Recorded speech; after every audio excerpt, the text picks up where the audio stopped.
Hi, friends. I put up a couple of blog posts last week, again about Buddhism and politics, and I'll put links to them below in case you want to read them. The basic idea I was saying is I think Buddhism and politics need to be kept in separate areas. And even though I think the articles are pretty clear, there are a few people out there who seem to be confused by them. Now, I say seem to be confused because there's a kind of phenomenon in the internet where people will willfully misunderstand you. I mean, they know what you're saying, but they'll just rephrase it in some bizarre way in order to try to start an argument. I don't know why people do this, but they do it a lot. On the off chance that there are still a few people who've read those articles and don't understand what I'm saying, I'm going to try to do it in a different way. Now, one of the things people seem to think I'm saying is that Buddhists, as Buddhists, should never have a political view or never get involved in politics or never get involved in trying to save the world and save the whales and fix the streets and whatever else they want to do. No, I think that's crazy. Even if I thought that, it wouldn't matter because nobody listens to me. But no, I don't think that's true. I think people should do whatever they want to. You should do what your conscience guides you to do when it comes to social matters and political matters, and whether you're a Buddhist or not, you do what you want to do. The way I'd like to explain this, though, is by explaining to you what we do at the Angel City Zen Center, which may be a little plug for the Angel City Zen Center, I suppose, but I think what we do is fairly common. So, today's Monday, and every Monday we have a get-together that starts at 7:30 and ends at 9. That's a pretty big commitment of time. It's an hour and a half that we're asking people to take out of their busy Monday night and come be with us. And not a lot of people come, but sometimes we get a few butts in seats, and sometimes it gets kind of crowded. Anyway, when people come, they arrive at 7:30, but we know people are always late and LA traffic is terrible.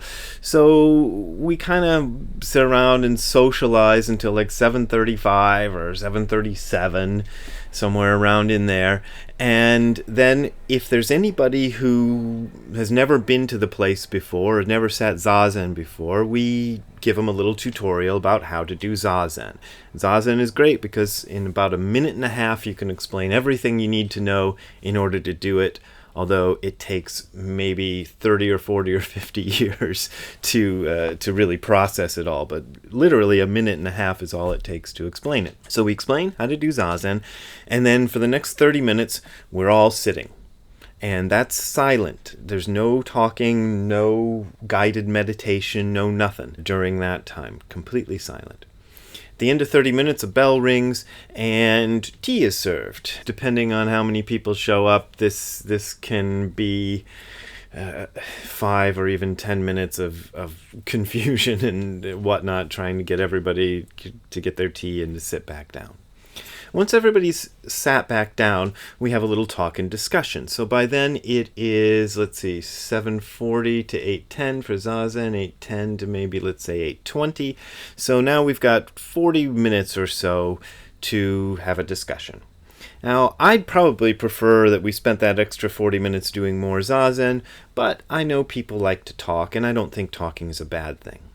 But what do I do with that 40 minutes? Now, I'm not always the one who talks. One of the great things, great innovations as far as I'm concerned of Angel City Zen Center is I've got a number of people who can speak during those little 40-minute periods after Zazen. I kind of tell them all the same thing, or the philosophy I have about it. So here's my philosophy when I have to speak, and here's what I ask people to follow when they have to speak, is I assume that people who come to the Angel City Zen Center are coming because it's a Zen center and they want to experience Zen meditation, Zen philosophy. So I think that the talk needs to be focused on that. It needs to be focused specifically on Zazen practice.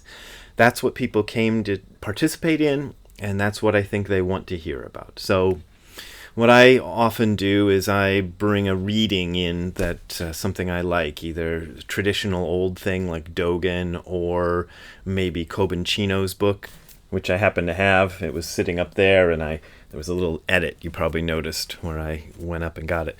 Kobanchino's book, Embracing Mind, which I like a lot. Shunryu Suzuki's Zen Mind, Beginner's Mind, something like that. And I'll read a little piece about practice from there.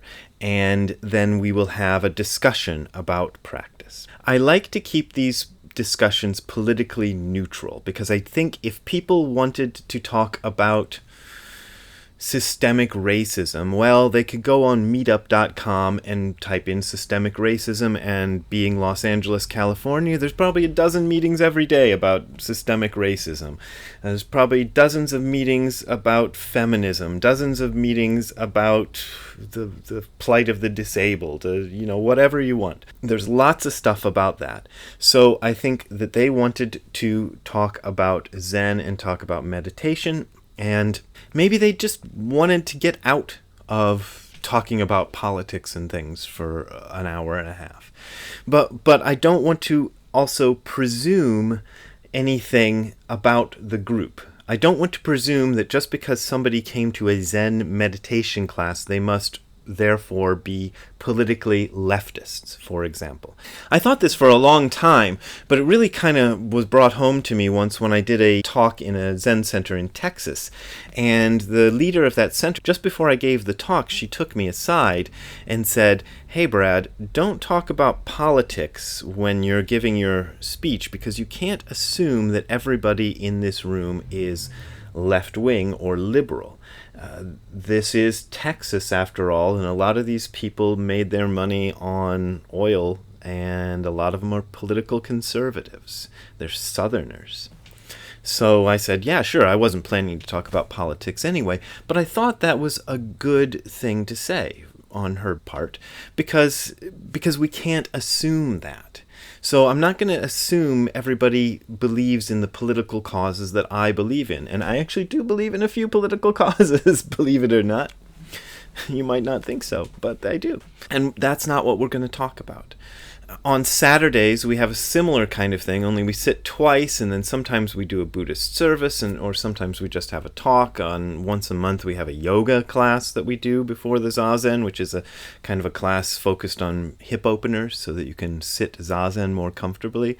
So everything is focused on the Zazen practice. So when I think about what these other organizations are doing when they get very political, I think, well, why it's so hard to find a place to practice Buddhist practice. I was lucky as hell when I started. There happened to be one guy who taught Zazen in the northeastern Ohio area, and I happened to be living right next to him. Amazing.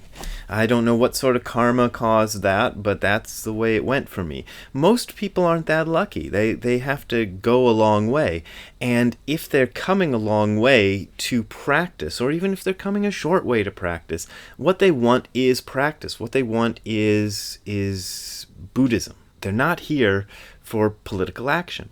Now, if people on their off time, or after they finish sitting, or before they finish sitting, or whatever, they want to go to a rally, or they want to support Black Lives Matter, or they want to go to a Donald Trump rally or Ku Klux Klan meeting, I don't care. I'm here to teach anybody who wants to learn this stuff. That's what I want to do. If you are interested in Zen practice, then I will talk to you about Zen practice, and I don't care about all the rest of it. Not for that moment. I might care in a more generalized way. I mean, I don't like Nazis or Klansmen or anything like that, but that's fine. There's a lot of other positions that probably are very popular that I don't happen to agree with either. I don't care about that. I'm not going to tell you what to do. I'm not going to tell you what not to do. I'm just going to talk to you about Zen practice. And I think that's where a Buddhist temple is properly focused on. I don't understand it when people start talking about these issues and things that their temples are going to do. I don't know where they get the time to do that. I can only assume that they're taking away time from the practice in order to talk about these social issues. And for example, this was brought up to me by a guy who was at Tassajara who said a bunch of the meditation sessions when he was there were canceled in order to watch videos about systemic racism. And to me, this is just me. I don't get that. I don't get that. I'm not saying systemic racism is great, and I'm not saying it's not a problem, and I'm not saying we shouldn't do anything about it. That's fine. Do something about it, okay? Just when you're in a place like Tassajara, it's really for concentrated Zen practice. It's not for other stuff. There's plenty of places for that other stuff. There's tons and tons of places. They're all over. Okay, I want to do this one thing. It's like if somebody asks me for bass guitar lessons, I'm not going to give them a lecture about politics. I'm going to teach them how to play the damn bass guitar. If somebody comes to me for Zen, I'm going to teach them about Zen. I don't need to teach them about specific political issues. We have a lot of teachings about ethics that are much more generalized and made to last centuries rather than be about whatever the thing is at the moment. Which brings up another area that I think is interesting to discuss. A lot of what you see in so-called engaged Buddhism and stuff, it seems to me to be really involved with dealing with the hot and sexy topics of the day, right? So whatever's trending on Twitter or whatever's, trending on Facebook, that's the thing that we're going to focus on. Well, in the moment that you are in right now, is that the most important thing? One of the things I did in, I think, Hardcore Zen, one of my books, was talking about what I saw going on in the punk rock scene, where people were very, very committed to, I don't know, beating Reagan or whatever the thing was in those days, and didn't seem to care about their own lives. They were letting their own lives go to shit, but they were really focused on politics, and they were really focused specifically on sexy politics, sexy things that are going on that are really attractive and really, oh yeah, this is the thing that we're doing right now, the national conversation. And sometimes that's a distraction. There are things that are going on right in front of you that need to be attended to. Your personal relationships, what you're doing with your mom or your boyfriend or whatever it happens to be that need attending to right now. There are things that are going on with you personally. What is it that's driving you to be so focused on politics? What is your obsession with Donald Trump actually masking in your real life that actually needs attention, and all your focus is going on to Trump, Trump, Trump? I can tell you about a family member of mine, if you want to know a story, who's totally focused on Trump, Trump, Trump, and is completely neglecting things that are really seriously going on in his family, in my family, with our family. And he doesn't want to deal with them, but he'll post obsessively about Trump on Twitter. Like 10 or 12 or 15 a day.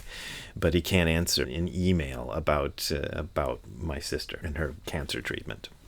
So there are things that are going on immediately that are more important than that. And the ethical teachings of Buddhism are about those kind of things, not necessarily about the big sexy topics of the day or the national conversation topics or the thing everybody's concerned about. And maybe you're not properly concerned.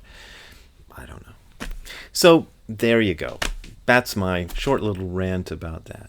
In case you're still interested in supporting me making more rants like this, there's information about how to donate by PayPal or Patreon. That's how I make my living. That's how I buy all these stupid used books that I buy all the time. That's not all it goes for. Mostly it goes for rent and food and things. So thank you very much. Really appreciate your support.